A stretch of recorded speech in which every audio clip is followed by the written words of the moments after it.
Olá, todo mundo. Boa noite. Boa noite. Oi, Ana.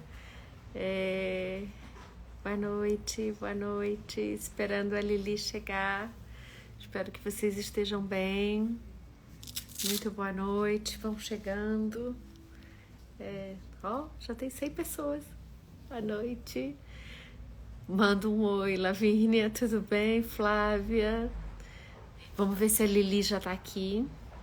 A Lili já. Oi, Esther. Ter certeza que eu fiz certo com a Lili, aceitei a Oi, segunda vez. boa noite. Oi, Lili! Boa noite, Tudo tudo bem, e bem com você? Onde você? você está, Débora? É em cada lugar do mundo, né, Lili? Eu tô na República Gostei, Dominicana. gostei do lenço, gostei daqui, eu gostei de tudo. E eu chegando de Belém, que abrimos a exposição lá, a É? mesma que estava em Brasília, Brasil Futuras Formas da Democracia. E boa noite a todos, todas, todos. Que bom, né? Quanta gente bacana aqui entrando, né, Débora? Isso, já tem quase 500 pessoas. Então, e hoje o tema vai ser Vai, novidadoso, né? Vai ser novo aqui. É, mas hoje vamos o começar, Lili, tema... Bom, com, antes de com... começar, eu vou dar os avisos de sempre, né? Enfim, o primeiro deles é que vocês têm que entrar na Linktree da Débora. E lá vocês vão encontrar todas as informações importantes, todos os exercícios, tudo que vocês precisarem, todas as suas dúvidas. Mas para o pessoal que está matriculado, é preciso que vocês façam os exercícios todas as semanas, e os exercícios fecham antes da aula seguinte. Portanto, temos os exercícios para essa aula de hoje. Essa é a aula 3, que se chama Quem, Quando, Como, Ser e Com Quem Ter Filhos. Aborto e Justiça Reprodutiva. Então, o exercício já está lá, vocês têm que fazer durante a semana e ele fecha antes da nossa próxima aula, que será no dia 12. Mais uma pergunta que todo mundo ainda fica aqui tentando entender como é que funciona. Normal, gente. Quem não está matriculado assiste sem problemas. Na verdade, esses exercícios, lista de presença, fazem parte das tarefas, digamos assim, que vocês têm, aqueles que se matricularam e aquelas que se matricularam no curso, enfim, precisam realizar para ter o diploma ao final. Débora, ela tirou os comentários, conforme a gente explica toda vez, mas vamos explicar de novo, só para não ficar interferindo aqui na conversa. Mas quem quiser fazer qualquer comentário, qualquer questão, logo abaixo, na direita, eu estou vendo no meu, tem um ponto de interrogação e é só vocês clicarem lá para fazer as perguntas e Débora lê ao final. Tudo bem? Esqueci de alguma coisa, Débora?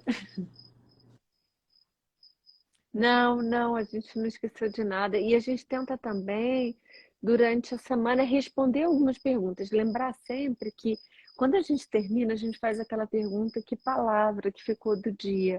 Então, se quando o vídeo subir, você colocar a palavra, nos ajuda muito a gente pensar numa única palavra, o que ficou dessa conversa tão intensa, né? Então, e hoje o tema é sobre isso: quando, como, com quem, se ter filhos. É uma questão que está na agenda do momento. Vamos, Então né? vamos Como eu lá, disse, a Lili. Débora vai ser uma aula, né? Uma conversa aqui com a Débora muito. Tem muitas questões, muitas perguntas, muitos aspectos a tratar.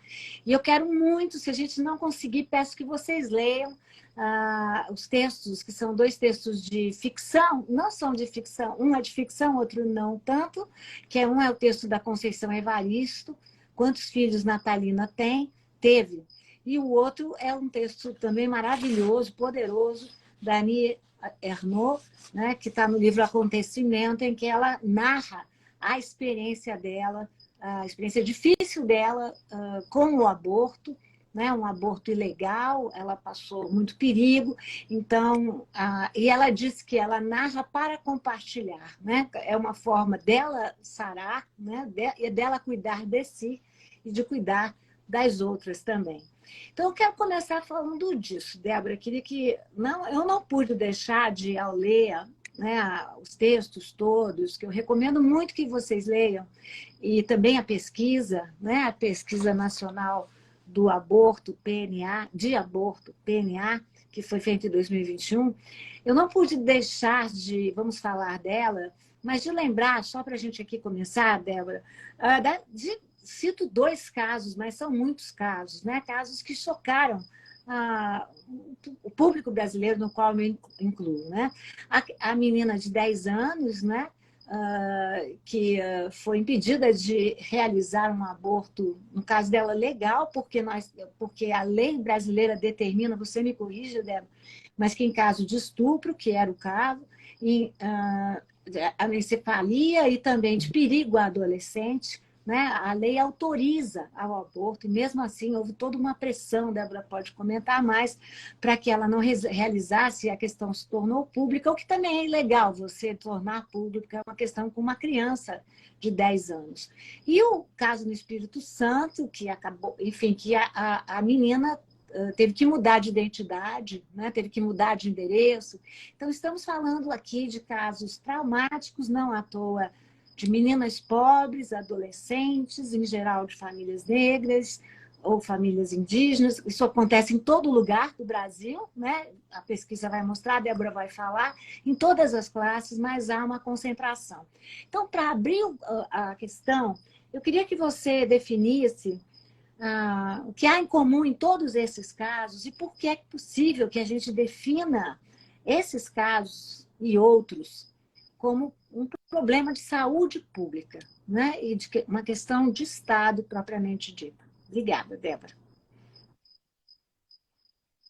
Obrigada, Lili. Há muitas coisas, né, nesse começo que a gente pode ir explorando devagarzinho, mas eu acho que o seu final é talvez a expressão mais importante. O aborto ele é um evento comum na vida da mulher brasileira. E ele é um evento comum da mulher comum. Isso significa que essa mulher ela está em todos os lugares que nós olharmos da nossa vida familiar, da nossa vida amorosa, da nossa vida do trabalho. A Pesquisa Nacional do Aborto, nas suas 3 edições, e na última, que foi divulgada há uma semana e publicada na revista Ciência e Saúde Coletiva, ela mostra que aos 40 anos, ou seja, ele é um evento cumulativo na vida reprodutiva das mulheres, aos 40 anos, pelo menos, uma em cada 7 mulheres já vai ter feito um aborto na vida. Eu peço que as pessoas tentem imaginar. Certo? Isso, mas eu vou explicar o que significa esse declínio. Ele tem 2 razões, entre outras, que eu talvez não consiga explicar, mas tentativas de compreensão. Né? Nesse momento é 1 em cada 7, que continua significando 500.000 de mulheres por ano. É mulher demais. Então, o fato de haver um declínio, ele não nos deve, talvez, confortar. Ele nos preocupa por algumas razões demográficas. Mas quando eu digo 1 em cada 7, os números, algumas vezes, eles nos dão, Lili, um falso conforto, porque parece distante, é 1 em cada 7. Então, eu queria sugerir 2 imagens, né? Um churrasco de domingo, na festa de Natal, das pessoas que nos escutam, vai haver 7 mulheres de 40 anos. Eu pedia que as pessoas olhassem para elas e imaginassem que cada uma dessas 7, em algum momento da vida, atravessou a fronteira da legalidade, buscou métodos arriscados, sentiu medo, e ela é alguém tão comum ao ponto de fazer parte da sua vida cotidiana. Se todas essas mulheres, que são 500.000 por ano, fossem presas, como diz a lei, nós teríamos quase todo o sistema, metade do sistema prisional brasileiro, de mulheres comuns que fizeram aborto. Essas mulheres, elas são comuns, eu repito, elas têm religião, elas sabem o que é a maternidade quando elas responderam à pesquisa, ou seja, ela tem filhos, mas há algumas particularidades nessa mulher comum. Quando eu digo particularidades, não é excepcionalidade, é concentração demográfica. Então, é 1 em cada 7 em todas as classes sociais, em todas as raças, em todas as regiões, mas há uma concentração. Que concentração é essa? Na juventude, 1 em cada 2 fez o primeiro aborto. antes dos 19 anos. Então, nós estamos dizendo que é um problema de saúde pública da mulher muito jovem. E aqui eu peço um segundo exercício de imaginação. As pessoas que nos escutam, homens e mulheres, que em algum momento da juventude acompanhou uma outra mulher, informou uma outra mulher sobre como ter acesso a um aborto ilegal no Brasil. Então, quando nós estamos falando que é um problema de saúde pública, o que isso significa? Isso significa, nas suas concentrações, um problema de saúde pública da juventude e da juventude negra, da juventude indígena, da juventude do norte e do nordeste, que é onde há concentrações. Nós estamos falando, isso se chama interseccionalidade, de quando uma necessidade de saúde ela é criminalizada. O aborto é uma necessidade de saúde. E o que isso significa? Eu peço que as pessoas imaginem que outras necessidades da vida, nós, ao invés de colocarmos uma política de saúde, nós colocamos uma política criminal. E aí a resposta é, quando entra política criminal, quem a lei penal pega? As mulheres mais vulneráveis, as mulheres com menor poder aquisitivo, as mulheres negras, as mulheres indígenas, as mulheres com menor escolaridade. Mas há um segundo dado, Lili, para eu terminar, que uma em cada duas foi na juventude, né?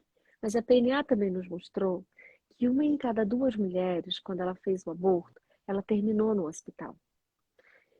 Se nós estamos falando que ela termina no hospital, são leitos que são ocupados, é o sistema de saúde sendo movido por algo que poderia ser prevenido, cuidado, evitado. O DataSUS nos tem dados sobre mulheres que precisaram ficar internadas para fazer uma curetagem, que é o principal indicador de que foi um evento de pós-aborto. Quando metade das mulheres, nós estamos falando de 500 mil, é 250 mil mulheres por ano que passam pelo sistema de saúde para a finalização de um aborto. Então, o problema de saúde pública ele é dito quando ele atravessa a saúde das pessoas e poderia ser evitado. E nós sabemos, Lili, que os países que descriminalizaram o aborto, eles reduziram a taxa de aborto.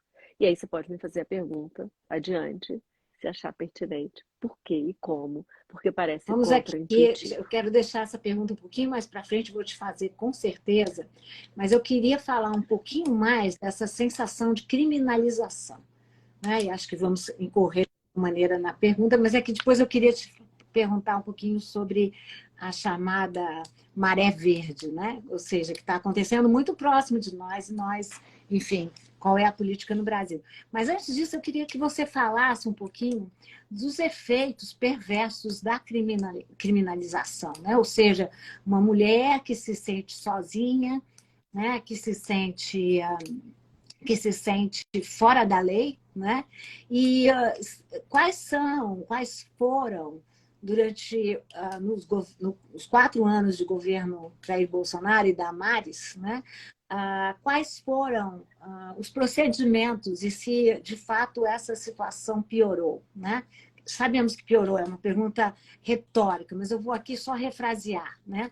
O que é que faz o medo, né, a insegurança jurídica que a criminalização produz, e também a ideia, né, que até durante esses 4 anos, um médico, para realizar qualquer procedimento desse tipo, tinha que abalizar tudo com a polícia, né? Ou seja, se tratava de um caso de polícia. Então, eu queria que a gente começasse ainda mais de baixo, né? Dessa ideia do vínculo do aborto, é uma palavra quase abjeta, né? Que não se pode dizer, e essa representação da ilegalidade da criminalização. Claro.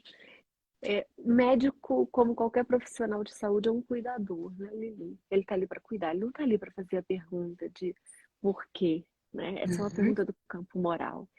E mais do que fazer a pergunta do porquê, ele faz o julgamento de que assim não pode ser e eu vou denunciá-la, né? Então, houve com o governo Bolsonaro uma sobreposição muito perversa de uma imposição moral e de uma aceitação moral dos profissionais da saúde, de alguns, não de todos, desse segundo poder, que é o poder da vigilância, porque toda lei criminal ela é uma política de vigilância dos corpos, de vigilância né, da autonomia. Então, transformar uma mulher comum, uma mãe, uma mulher jovem, uma jovem mulher que está na escola, numa fora da lei, é algo que, se há um trauma do aborto, se há um trauma na juventude, não é a experiência do aborto. Há estudos sistemáticos mostrando que a realizar um aborto, ele não é um causador de sofrimento mental. O que é causador de um trauma é a experiência da ilegalidade, do estigma, da perseguição. E aí a sua pergunta é: o que causa, o que provoca numa mulher, numa pessoa que possa gestar, a sensação da criminalização? Que estado de coisas é gerado pela criminalização? E eu vou dar um exemplo que talvez as pessoas não conheçam. Durante a pandemia de Covid, sob o governo Bolsonaro, o tema do aborto ele esteve como um tema de fanatismo, inclusive com a menininha de 10 anos, que você conta do Espírito Santo, que teve que sair fugida da cidade, com porta-malas de um carro, para chegar em um serviço em Pernambuco, e hoje ela é uma desaparecida. Ela é uma anonimizada pelo fanatismo, né? Ela vai viver em outro estado, com outro nome, e desaparece do mapa, inclusive do interesse da proteção. Mas eu dou um exemplo como isso tem efeitos contagiosos no fanatismo. O Brasil foi o epicentro da morte materna por Covid no mundo. Se morreu mais mulheres grávidas de Covid no Brasil que todos os países juntos. E a pergunta é: o que aconteceu? Se o vírus era o mesmo? Se mulheres grávidas e suas vulnerabilidades eram as mesmas em todos os países? Eu não tenho uma explicação definitiva, eu tenho uma tentativa de explicação por uma das pesquisas que nós fizemos. Nós entrevistamos, Lili, 30 famílias de mulheres que morreram grávidas e com Covid. Dessas famílias, um número significativo. A mulher morreu e foi feito todos os esforços heróicos para salvar o feto. E o que essas famílias contam era de que era uma gravidez de segundo trimestre, indo para terceiro trimestre, em que a mulher precisava se manter em estado gestacional para o feto sobreviver, é que a preferência foi dada por sobreviver, por manter o feto em desenvolvimento, a fazer nelas medidas necessárias, inclusive uma antecipação de parto, para salvá-la. Então, nós fizemos mulheres mártires durante a pandemia pela moral do aborto e salvar o feto. Então, nós temos no universo de 30, mais de algo como 20, quase 6 casos em que o feto sobrevive e a mulher morre. E porque a conversa dos médicos é o meu dever salvar o feto, a despeito de salvar aquela mulher concreta diante dele, morrendo de falta de ar. Essa é uma morte torturante. Eu peço que as pessoas imaginem o que é a morte por falta de ar. Então, esse é um exemplo concreto das ramificações do fanatismo da criminalização do aborto.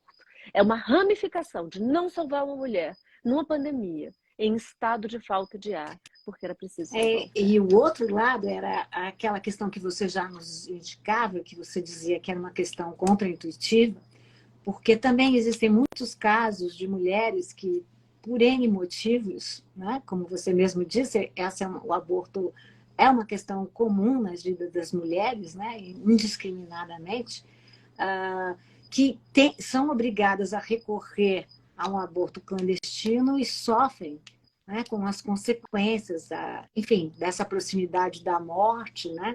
Então, conta para mim porque o que é contra-intuitivo, né? Ou seja, o que significa que, ao falar do aborto, de alguma maneira, nós estamos contra-intuitivamente falando de saúde pública, de reprodução e das possibilidades de educação, né? Outro tema muito criminalizado, demonizado, eu diria, pelo governo Jair Bolsonaro, que foi a educação sexual nas escolas, né? Então, você poderia agora falar um pouco do tema que você começou a introduzir, depois eu queria falar da pesquisa um pouquinho da Annie Ernaux. Claro, claro. Então, vamos lá. Quando se criminaliza o aborto, há um arquipélago de proteções em saúde que passam a ser estigmatizadas, como é educação sexual para adolescentes, como é falar de métodos contraceptivos de uma maneira ampla, né? Então, isso tudo foi silenciado, perseguido, tornar mais difícil que as mulheres falem das suas situações de sofrimento em violência doméstica e intrafamiliar. Há um arquipélago de questões que são tocadas. Quando uma mulher faz aborto, Lili, e eu tento muito ouvir as pessoas que se movem com fanatismo sobre o aborto, ao ponto de terem me ameaçado de morte por aborto, por discutir a questão do aborto. Então, há um fanatismo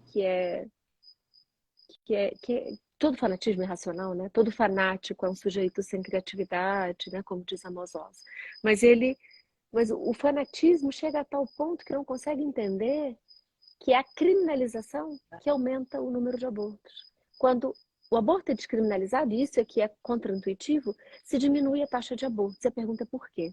Porque quando uma mulher faz um aborto, e o declínio da taxa de aborto no Brasil, de 1 em cada 5 no início da década, para 1 em cada 7 em 2021, nos mostra que à medida que as gerações vão mudando, o acesso aos métodos vão mudando, a taxa de fecundidade vai diminuindo no país, as mulheres não usam o aborto como um método contraceptivo. As mulheres usam o aborto como um último recurso. E quando se criminaliza esse último recurso, lembre que 1 em cada 2 chegou a um hospital para finalizar o aborto, quando ela não fala a verdade para o médico, para o profissional de saúde, nós perdemos a oportunidade de prevenir o segundo aborto. Nós perdemos a oportunidade de saber o que está acontecendo na vida dela, se ela sofre violência, se ela desconhece o uso de métodos. Nós perdemos a oportunidade de transformar essa mulher numa agente de informação na sua família, na sua comunidade, para suas filhas. Então, nós perdemos a oportunidade, porque o conhecimento sobre aborto, ele pode ser criminalizado, mas ele é transmitido de mulher a mulher. Todas as mulheres sabem como fazer. Todas as mulheres sabem como ajudar outra mulher. E conheço várias mulheres que já ajudaram umas às outras. Então, quanto mais nós transformarmos as mulheres em agente de informação e de transformação, mas nós vamos prevenir aborto. Então, é contraintuitivo que descriminalizar é prevenir aborto. É cuidar. Mas é cuidar de uma maneira sistêmica.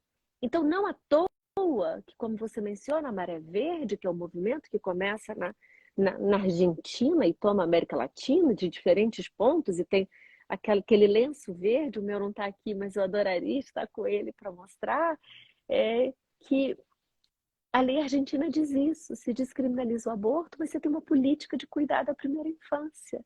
Porque falar de justiça reprodutiva é falar de quando, com quem, como e como cuidar dessa mulher e das futuras gerações. Então, não se separam as duas coisas. Nenhuma teórica do aborto, nenhuma feminista que lute pela descriminalização do aborto desagrega como cuidar das crianças, por isso políticas de creche, políticas de apoio à maternidade e ao aleitamento, de cuidar dessa mulher em algum momento da vida, ou dessa pessoa, ela não pode manter a gestação. Os dois textos que nós indicamos, né, para leitura, por caminhos diferentes, né, os dois textos, um de ficção e o outro um texto de memória, né, tratam da questão do isolamento da mulher que passa por essas situações em países que proíbem, né, o aborto.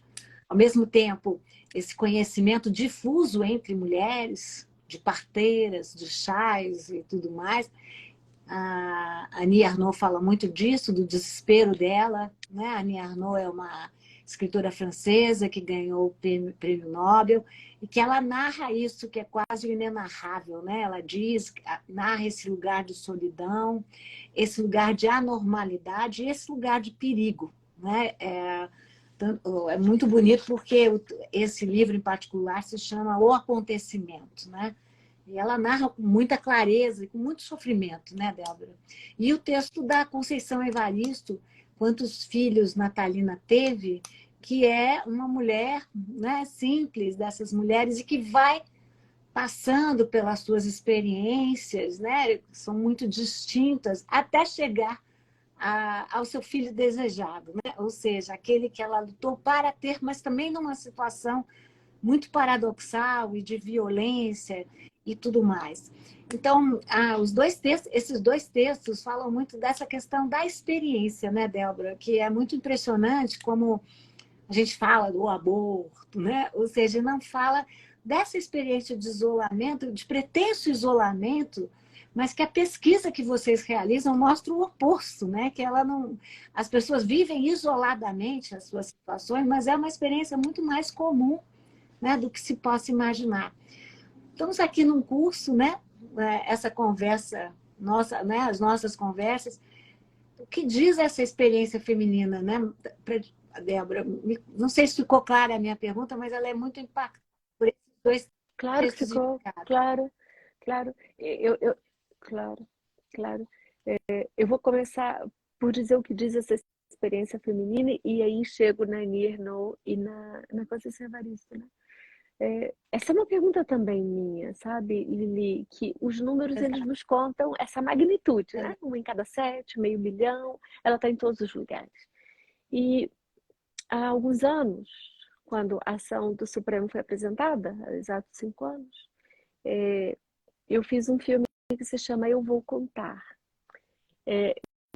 As mulheres, quando elas começam a contar suas experiências de aborto, umas às outras, ela diz, eu vou contar, né? Então, Eu Vou Contar, ele é um filme documental que tem mulheres de muitas gerações, mulheres de muitas partes do país, mulheres de muitas cores, em que ela começa dizendo, eu vou contar. Eu vou contar. E aí as gerações se cruzando estão ali. Então você tem desde uma avó aos 80 anos contando como foi o seu aborto aos 20 anos, já casada, mas que ela não podia, era uma costureira naquele momento. De uma outra, casada com um pastor, e o pastor ao lado dela. Algumas já com os filhos, algumas com seus companheiros, algumas sozinhas. Mas é isso, eu vou contar. Então, as mulheres contam umas às outras. Mas a experiência, essa categoria, a experiência da Annie Ernaux, ela é uma experiência imposta de solidão e de abandono pela criminalização e de medo. Ele é o abandono porque quando a lei nos criminaliza, quando criminaliza os nossos corpos, as nossas experiências, as nossas necessidades, ele nos abandona, nos colocam para fora do bando, como diz o Agamben. E ser colocada para fora do bando, ela é uma experiência assustadora de medo. Então, o drama do aborto, como, né, disse Simone Weil, ela Você está aí, caiu não. Eu voltou, caí voltou, não, voltou. Lili. Está aqui. O drama do aborto. Tá. Ela, ela, ela vem, essa palavra, que ela é uma palavra do patriarcado, né? Porque o que o patriarcado faz é nos sequestrar como falar. Por isso que aí a obra da Annie Ernaux, ela parece de uma crueza quando ela está contando o que foi aquela experiência, mas ao mesmo tempo tão concreta, ela perambulando pela rua, ela buscando ajuda, aquela jovem mulher, né, no momento dos seus anos 60, na França, mas ela é essa experiência que a criminalização nos faz.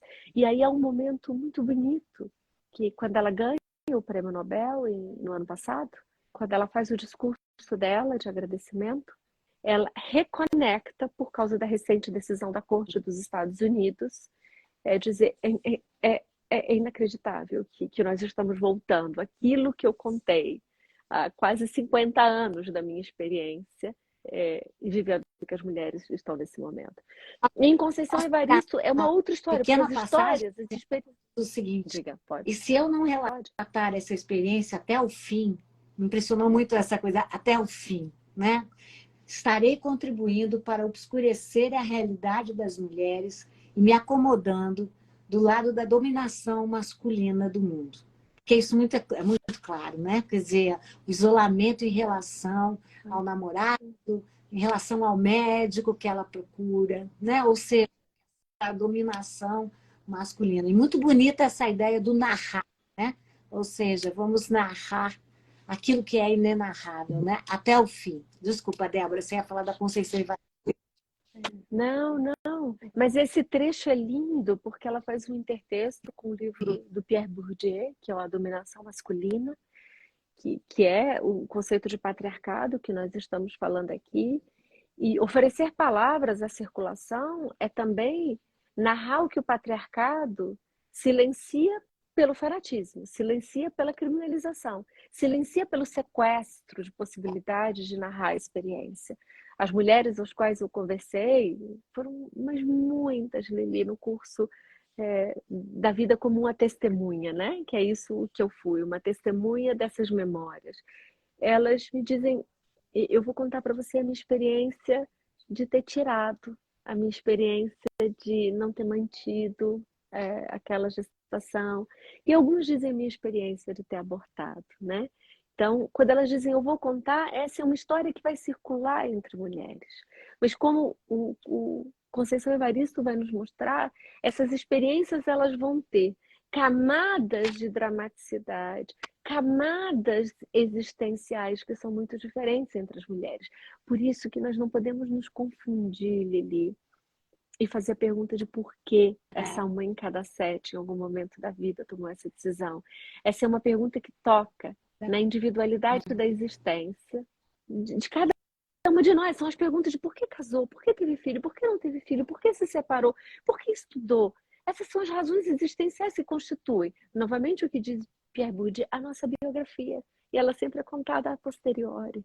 Então, o aborto ela não é uma experiência traumática às mulheres por si, por uma fisicalidade da existência feminina, por um destino reprodutivo dos corpos que são reprodutores, né? E aí dos corpos reprodutores na sua abrangência, mas por um mandato do patriarcado, de silenciamento, de criminalização, de vigilância e perseguição dos corpos reprodutores. Você ia falar, bom, é muito bonita essa parte quando ela diz que ela conversou com o médico e eles não, nenhuma vez a palavra aborto foi dita, nem ele nem eu.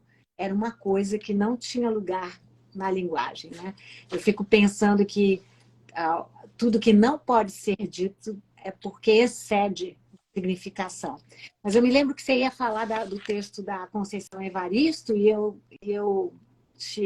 vim aqui com a participação da minha irmã, não quero que você deixe de falar. Depois vamos falar da sua pesquisa, da pesquisa.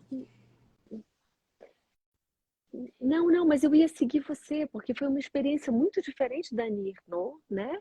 Com todas as vulnerabilidades que a Annie Ernaux vivia também nos anos 60, porque a gente olhar hoje é fazer outro retrato de quem era ela, né? Uma jovem normanda saindo do interior, como da personagem de Conceição Evaristo, uma mulher vulnerável, uma mulher frágil, e da qual, com todas as dificuldades de relações que são relações expoliadoras, e com experiências de aborto, com experiências de perda, ela em um momento ela vai dizer, eu quero um filho.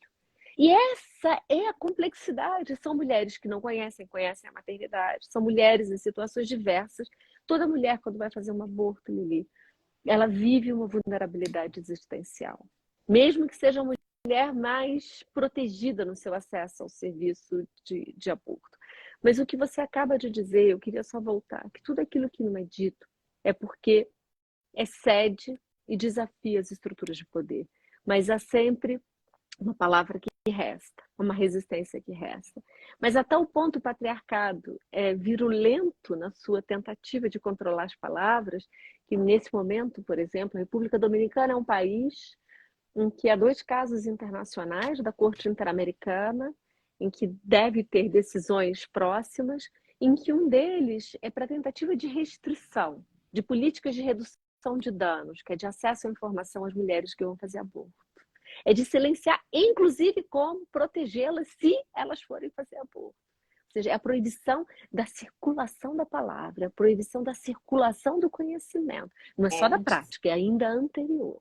E de criminalização disso. Débora, eu queria que a gente falasse um pouquinho, ainda temos aqui um tempo, sobre a Pesquisa Nacional de Aborto, né? Que você contasse um pouco as bases da pesquisa, o que ela é, como ela é feita. E, sobretudo, a gente tem falado aqui, falamos nas nossas 2 aulas, né? Da importância das pesquisas, da importância dos censos e como governos autoritários e ditatoriais, no curso do tempo, e se formos comparar vários, sempre procuram impedir as pesquisas, né? Porque pesquisas implicam em políticas públicas de saúde e o que for, de esclarecimento. Então, eu queria que você contasse um pouquinho da pesquisa e quando ela foi realizada, né? Por esses 2 anos, 2016, 2010, 2016, 2021. Então, conta pra gente um pouquinho, Débora, acho muito importante. Um dos maiores problemas que nós tínhamos, Lili, ao pensar qualquer experiência que é criminalizada, é que as pessoas têm razões suficientes para não falar a verdade. Você usa drogas ilícitas? Não. Por que eu vou confiar em você como uma pesquisadora ou um pesquisador? Então, a técnica que nós usamos na pesquisa da primeira edição em 2010 se chama técnica de urna. São apenas mulheres que entram em casas de mulheres em uma distribuição espacial do Brasil urbano, que segue o censo para poder nós compararmos com a população. Ou seja, você tem uma matriz de referência, que é o censo, e aí você faz a distribuição do Brasil urbano, e apenas mulheres entram em casas de mulheres com uma urna. Aquelas que se votavam nos anos 70, antes de ter a seriedade da urna eletrônica, Esse né? A urna. dor social de Então, geração. elas é isso. Ou então de fanatismo, como do Bolsonaro agora, que quer um retorno, né, à urna não eletrônica. Mas se entrava com a urna, por isso que é só com mulheres alfabetizadas, o Brasil rural não foi coberto, e se perguntava se naquela casa, que estava na distribuição espacial, tinha alguma mulher entre 18 e 39 anos. Por que 18 e 39? 18 para evitarmos problemas de consentimento de jovens, muito jovens. Mais de 39 anos para evitar erros de memória. Porque nós nos confundimos com a nossa história, né? O aborto não é um evento traumático, como se pensa, que as pessoas sabem que foi no sábado de 23 de agosto de 1998. Não, elas dizem, foi quando eu estava casando, foi quando eu estava viajando. Então, quanto mais o tempo passa, mais nós temos erros de memória. Então, nós pegamos esse pico de memória da história reprodutiva. E são só mulheres entrevistando mulheres. Para evitar suspeição e garantir auditoria na coleta do dado, todo o dado foi coletado por uma empresa terceirizada a nós, como os sistemas de pesquisa nacional de opinião. Então, não é coletado por nós. Nós desenhamos, validamos o instrumento, mas os dados não são coletados por nós. Eles são apresentados. Vocês têm um instrumento de auditoria. Nessa cédula em que cada mulher recebia e que era autorrespondida, ela respondia um conjunto breve de perguntas. Quando ela nasceu, se ela já fez algum aborto, se ela precisou ficar internada para o último aborto, se ela usou medicamentos, se ela fez mais de um aborto. Essa cédula tinha uma letrinha atrás, pareada com o questionário aberto. Ela depositava na urna. E aí vinha o questionário aberto. No questionário aberto, você não sabe se a mulher respondeu sim ou não. Mas aí é onde a gente vai saber a cor dela, a religião dela, se ela tem filhos hoje, se ela usava métodos. Então, esse é um método que nós chamamos misto, com uma técnica de urna, com um questionário semi-estruturado face a face. Quando nós perguntávamos face a face a uma mulher, você já fez aborto? Nós encontramos uma em cada 15 mulheres. Quando se usa urna, nós encontramos uma em cada 5 em 2010. Então, veja a diferença. Essa metodologia, em 2010, ganhou, com esse estudo, o prêmio mais importante da Organização Pan-Americana de Saúde em Saúde Pública das Américas, naquele ano. Então, as outras edições foram tentativas de continuar atualizando esse dado e continuar mostrando, como diz você, nós precisamos fazer políticas públicas, garantias de direitos baseados em evidências, e mostrando que, ao contrário do que se tentam apenas colocar a questão do aborto como uma questão moral, ela pode continuar sendo uma questão de fé privada, Lili. Eu não disputo isso. Que as pessoas possam ter suas crenças privadas, mas o que nós encontramos é que são mulheres evangélicas, são mulheres católicas, são mulheres que vão à igreja, ao templo, são mulheres que têm filhos, que em algum momento da vida fizeram aborto. Então, ela também me mostra algo muito importante e que eu queria muito que as pessoas ouvissem. Pesquisas de opinião sobre aborto são uma falácia científica. Fazer perguntas de opinião sobre temas morais é fazer efeito de escândalo e fazer a reprodução dos sistemas de opressão. Você é contra ou a favor do aborto? Você está me perguntando cara a cara, por que eu vou responder que eu sou a favor de um crime? E eu quero responder bem a você que está me perguntando. Sou contra. Então, perguntas de opinião não movem direitos.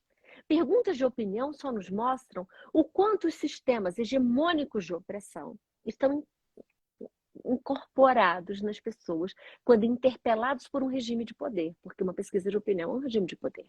Então, se você é contra ou a favor cotas nas universidades, não mostra nada, porque perguntas sobre direitos, elas não são contra ou a favor. Perguntas sobre necessidades de saúde, não são contra ou a favor. Essas são perguntas de que elas têm que ser, inclusive, contra-majoritárias, para dizer a expressão é quanto menor a sua minoria, mas ela também tem que ser protegida. Então, você é contra ou a favor a demarcação de terras indígenas? Ela não está mostrando nada. Ela está só me mostrando o poder de circulação de narrativas hegemônicas e de controle sobre uma determinada questão de direito em disputa. Então, especialmente direitos fundamentais, como é o direito à saúde, as perguntas de opinião não dizem nada. E elas são continuamente trazidas à tona como um efeito, inclusive, de negociação dos direitos das mulheres para questões políticas mais amplas. Então, eu espero ter te respondido. Sim, e também responde aquela pergunta mais assim, de quem não está entendendo nada. "Ah, então, por que você não faz essa pesquisa com os homens, né?" Porque se fosse uma pergunta você contra ou a favor, aí sim, mas não leva a nada, né? É uma pesquisa que quer medir a experiência das mulheres, né? De uma forma muito íntima e de uma forma protegida, né? Porque, como você chama atenção, a pessoa bate alguém na minha porta e pergunta dessa maneira, a minha tendência é: por que que eu vou falar de algo que é ilegal, né? Por que que eu vou falar também de algo que me causa dor, que me causou dor? Lili, mas eu posso puxar aqui que você disse algo muito importante. Por que não fazer... Primeiro, essa não é uma pesquisa de opinião, essa é uma pesquisa de experiência. Em ciência, a gente trabalha muito mais com experiência e eventos do que percepções ou opiniões. Eu aqui não estou dizendo qual é a percepção sobre o aborto. Estou perguntando a uma mulher, você já fez um aborto? Então, esse número pode ser ainda subnotificado, porque algumas mulheres podem ainda ter tido medo dessa urna. Então, por isso que eu digo pelo menos uma em cada 7. Por que não fazer essa pergunta aos homens sexados e gentrificados como homens? Eu não estou aqui dizendo os transhomens que possam fazer um aborto ou ter filhos. Fazem parte desse contingente a falar sobre aborto. Mas aqui eu quero dizer aos homens, dos quais não vão engravidar, esses cis-homens, é que essa experiência não é deles. Então, você já fez um aborto? Não, isso não cabe para eles. Agora, a pergunta sobre qual é o lugar dos homens nesse debate? Essa é uma pergunta boa para a gente encerrar e abrir. Primeiro, ficar caladinho, né? Começar a aprender a ouvir. Eles todos... Se uma mulher fez aborto, ela fez aborto de algum homem reprodutor. A gente vê uma série de histórias, de experiências, não estão lá nesse momento tão isolados, né? Estamos falando de solidão por conta disso, né?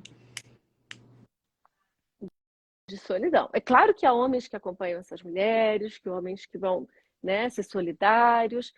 E a pergunta que muitos homens me fazem, essa pergunta vem em geral dos homens, né? E a minha opinião não importa? E se eu quiser ter um filho? Bem, os corpos das mulheres não são repositórios de fazer uma gestação para os homens. Se eles querem tanto a paternidade, a possibilidade de adoção, a possibilidade de um projeto de paternidade que seja co-construído com corpos reprodutivos, com mulheres, com trans homens. Isso é possível. Então, há possibilidades de construção da paternidade que não seja pela imposição e a transformação dessas mulheres num corpo que simplesmente gesta a vontade desses homens. Mas se quiserem uma discussão filosófica, nós estamos diante de um dilema. Um dilema é quando a pergunta só admite duas respostas. Ou as mulheres decidem, ou os homens decidem. Porque é sobre os corpos das mulheres. Então, quando nós estamos diante de um dilema, nós temos que escolher uma das duas respostas. Você vai obrigar as mulheres a gestarem para os homens, ou vocês vão permitir que as mulheres decidam sobre abortar ou não. E como nós estamos diante de um dilema, nós temos a anterioridade existencial dessa matéria que é regida pela criminalização. E essa matéria são os nossos corpos. Nós não temos outro corpo para viver. Nós não temos outra história para viver a nossa vida, senão nessa matéria que nos acompanha. Então, eu diria que, primeiro, uma pedagogia do patriarcado poderia fazer com que esses homens bacanas, porque nós precisamos deles, nós precisamos de vocês, não há transformação dos sistemas de opressão sem os opressores. Nós precisamos que os homens aprendam, que os homens escutem e que os homens entendam que, diante de um dilema, a resposta está dada. É a unidade quem responde, é essa mulher. É essa mulher que nós queremos salvar a vida, que nós queremos escutar. Eu posso Cinco, saber os comentários, temos Lili, 5 enquanto você fala? Pode minutos falando. e eu queria aqui chamar a atenção para um termo que você usa, que é muito bonito, da rota crítica do aborto. Que chamar a atenção que a gente não está aqui entendendo essa como uma questão moral, mas essa é uma questão de cuidado, né? De cuidado para que as mulheres não sofram violências, para que elas tenham conhecimentos especializados de contracepção também e cuidados reprodutivos. Então, estamos falando de vida, né? Ou seja, muitas vezes essa questão fica encapsulada pelo tema, né, da morte, assim que se discute da questão moral, e estamos falando basicamente de vida aqui, né, Débora? Então, eu queria só destacar esse ponto, que é um aspecto que você sublinha com muita sensibilidade, que acho que vale a pena a gente encerrar junto com a questão masculina, né, do amor.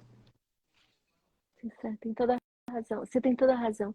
Sabe que eu lembro, Lili, no início dos anos 2000, muitas das pessoas deviam estar nascendo aí, quando nós apresentamos a ação de anencefalia no Supremo. A anencefalia, né, que você perguntou, quais são as situações em que o aborto é descriminalizado no Brasil? Quando há o diagnóstico de anencefalia, ou seja, o feto não sobrevive ao parto, quando há risco de vida para a pessoa gestante, para a mulher ou para a pessoa gestante, e quando há uma situação de estupro, né? E a anencefalia é um diagnóstico de que não há nenhuma controvérsia na ciência. A Organização Mundial de Saúde é clara de que não sobrevive ao parto. E eu me lembro que quando nós apresentamos a ação ao Supremo, nós conseguimos uma liminar, que é uma autorização provisória. E essa liminar valeu por 3 meses antes de ser cancelada e o processo tomar 8 anos para ser decidido.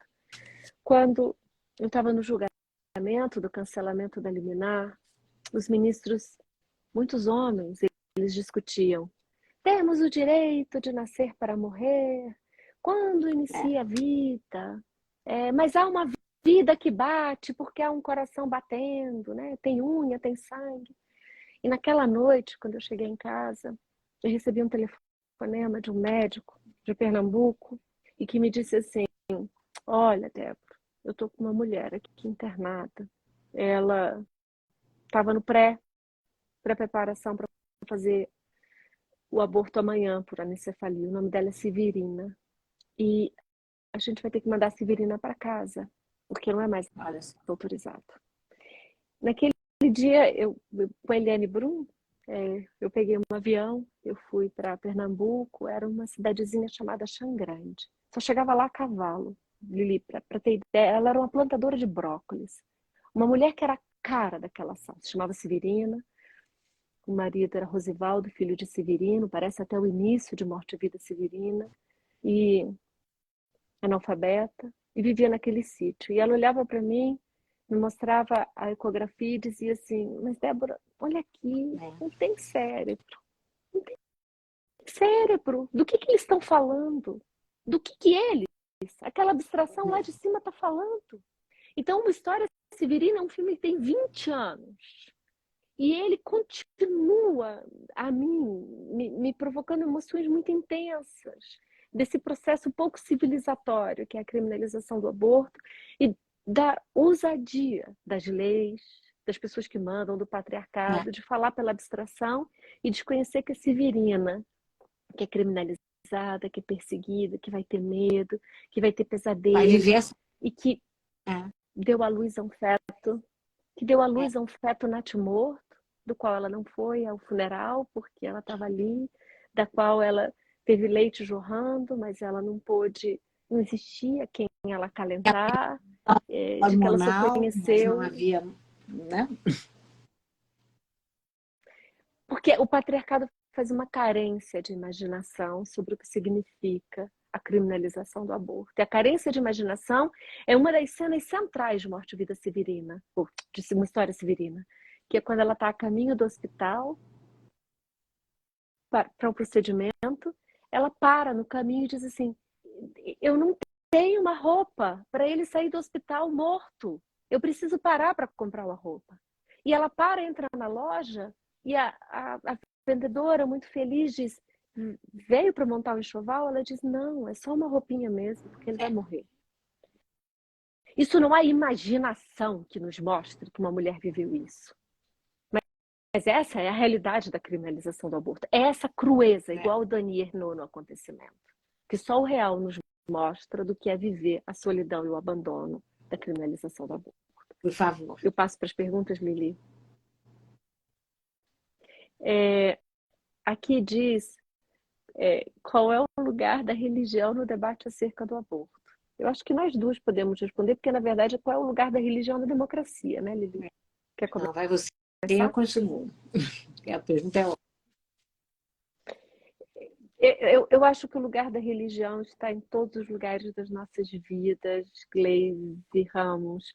Ela é parte de nossas filosofias privadas, da matéria privada com que nós vivemos. Mas nós somos um Estado laico. O Estado laico não é um Estado que persegue as religiões, mas é que garante que todas nós tenhamos as nossas crenças morais, filosóficas, religiosas que bem queiramos. Então, as religiões, elas são escutadas, mas são as mulheres religiosas que fazem aborto. Né? Ela é uma mulher comum brasileira, ela tem religião e ela fez aborto. Então, não é a religião que dá o ditame sobre qual deve ser, como se protege uma política de saúde. Então, essa é uma pergunta sobre o lugar da religião na democracia, ser protegida. Mas nós temos o dever de proteger os direitos fundamentais. No resultado da pesquisa que a Débora, enfim, organizou, que mostra que são mulheres de todas as religiões. Então, mais uma vez, um Estado laico é aquele Estado que respeita a todas as religiões. Então, elas vão estar sempre presentes. E é a maneira, inclusive, como você, com a religião que tiver, vai lidar com essa situação tão impactante na sua vida. Exatamente. Não. Se é descriminalizado, e se essa mulher professa uma religião que não queira, descriminalizar o aborto não é impor o aborto. Isso é muito importante, né? Que é diferente de hoje. Aqui tem uma pergunta da Gabi, Brasil 2, e é uma pergunta muito importante. Seria possível apresentar como a perspectiva da justiça reprodutiva contribui para o debate? Justiça reprodutiva é um conceito que é muito importante, que há quem diga que, né, é um conceito do feminismo estadunidense, especialmente das mulheres negras, e há também muito que diga que teóricas como Sueli Carneiro, desde sempre, pensaram o aborto em um marco de justiça social, como nós chamamos. Então, aqui eu não estou discutindo a gênese do conceito, né? Mas justiça reprodutiva significa que quando nós falamos de aborto, nós estamos falando de creche. Quando nós estamos falando de aborto, nós estamos falando de interseccionalidade das mulheres mais afetadas pela lei penal, mulheres negras e indígenas. Nós estamos falando de aborto, nós estamos falando de acessos a métodos contraceptivos seguros e de longa duração e modernos para a adolescência. Nós estamos falando de educação sexual. Então, o aborto ele é um elemento, por isso que eu falei muitas vezes, holístico, de uma ramificação de proteções, de necessidades e de direitos, do ciclo de vida, da reprodução biológica e social da vida, em que diz respeito a todos nós. Um ator num país tão desigual como o Brasil, em que existe uma vulnerabilidade tão localizada nas mulheres negras, nas mulheres pobres, nas mulheres nordestinas e do norte, que essa questão muitas vezes se cola, né, a alguns grupos, mas na verdade ela fala de todas nós, né? Ou seja, justiça reprodutiva para todas nós, né? Como a Débora respondeu, essa é uma circunstância, né? Não é uma, enfim, não é uma realidade que diz respeito a uma opção, enfim, ela é muito mais ampla do que nós podemos, né, do que o conceito parece indicar. Né? É principalmente, né, Débora, como o conceito se cola a algumas circunstâncias, algumas pessoas como se fossem definidores. Não é, o conceito está para além desses marcadores sociais. Né? Sem dúvida. Essa pergunta da Vera, eu acho ela fabulosa. E Vera, muito obrigada por ter colocado, que ela diz, com ou sem religião, a culpa existe, o que fazer?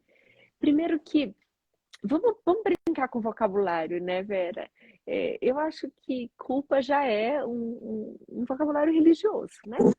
E vamos imaginar que todas nós falemos esse vocabulário, né? Primeiro que esse impacto afetivo, ele não é de culpa. Eu vou dizer a vocês, a gente pode botar depois no Linktree, um estudo sistemático, o mais importante feito até agora, sobre qual era o afeto, qual era o sentimento que as mulheres tinham depois de ter feito um aborto. Sabe qual é, Lili? Então, se for me Confiar do Arnaud é um grande alívio, né? Porque é uma decisão, né? É alívio. É uma necessidade, é uma decisão, é alívio. Então não é culpa, Vera. Mas mesmo que algumas mulheres sintam culpa, eu vou seguir você no seu raciocínio. Primeiro eu quero dizer o que a ciência nos disse, o que o testemunho da Annie Ernaux nos disse, é alívio. Essa é uma palavra forte, é muito forte, é um afeto muito forte na nossa vida. Mas eu vou seguir você e vou dizer, algumas mulheres sentem culpa. Quantas de nós não sentimos culpa, remorso de decisões da nossa vida? Isso é o viver. Mas nós não criminalizamos para evitar que nós venhamos a sentir afetos confusos das nossas decisões da vida. Não sei se E faz também sentido, eu Lili, para penso que você. nas nossas vidas a gente bota na balança, né? Ou seja, a gente bota na balança e decide. E ao decidir, a decisão nunca é 100%, né, Débora? É como a gente, naquele momento, reagiu, naquele momento achou que era possível, né? E culpa faz parte, né, Débora? Não culpa cristã, não culpa religiosa, mas é culpa dessas guinadas da nossa vida, dessas encruzilhadas, desses atravessamentos que nós passamos, né? Vou falar deles, né?